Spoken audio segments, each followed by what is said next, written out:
The one and only superstar Miss Nora Aunor has the most expressive eyes among female artists in the Philippine show business.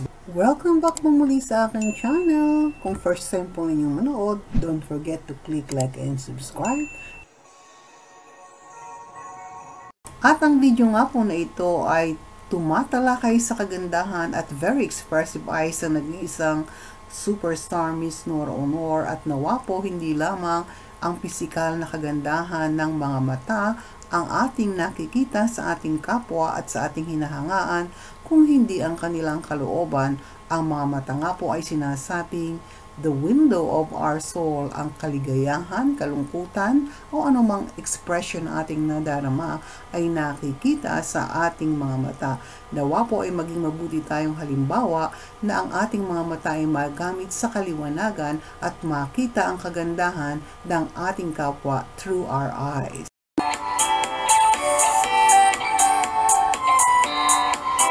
Tunay nga pong napakaraming namamangha sa ganda ng mata ng superstar Nora Aunor. Ang kanyang mga katrabaho ay nagsasabing kumikislap at parabang may moist o mamasa-masa ang kanyang mga mata.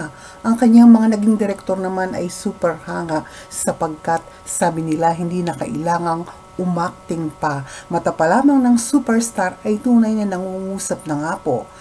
At nang minsan maitanong sa superstar bakit nga ba napakaganda at very expressive ng kanyang mga mata sa isang interview noon, ay sinagot niya ito at pakinggan po natin ang naturang interview. Tinitrain mo ba yung mata na yan? O ganyan talaga yan? Ano ba yung mystery dyan sa mata na yan? Pag sabi ng mama ko, noong bago ako ipanganak, pinaglili pa lang ako, kasi sa probinsya namin, uso-uso yung prosesyon. Kapag may prosesyon, may mga santo, santa na pinaprosesyon sa probinsya, di ba? So, ang ginawa niya, pagka dumaan yung malungkot na santa, si Mother Dolorosa. Maria Dolorosa. Mother Dolorosa. Mother of Sorrow. Yun ang sinusundan niya. Ah, ganun? Oo. Kaya na nga po, ayon sa nag-isang superstar nung naglilihi ang mamay tuning sa kanya ay sinusundan-sundan nito ang image ng Mother of Sorrow. At yan nga po ang kanyang kwento kung bakit napakaganda at expressive ng kanyang mga mata. Enjoy this video!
It's so true that our eyes are the window of our soul.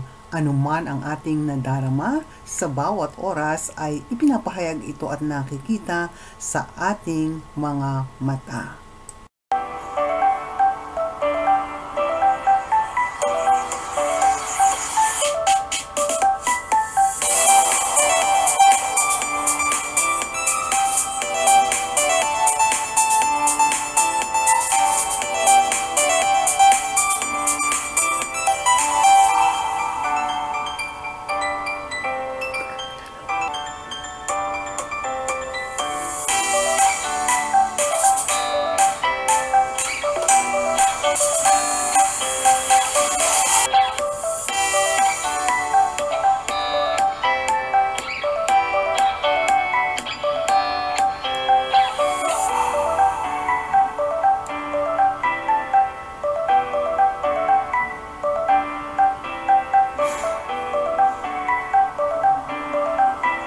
Tunay nga na nakikita sa ating mga mata ang saya, ang tuwa kung tayo'y nakangiti at nakatawa, at ganun din naman ang excitement o ang pag-aabang ng iba't ibang surprise.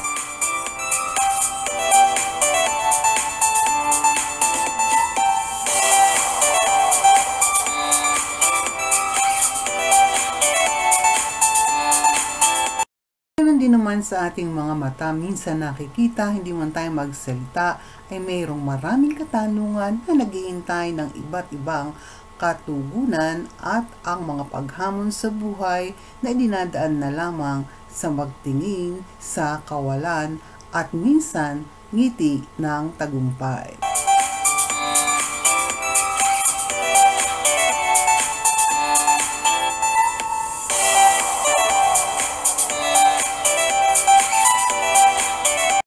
At tunay nga lumuluha man, tumatawa o ngumingiti ang ating mga mata, ay nasasalamin ang konting bahagi ng ating buhay.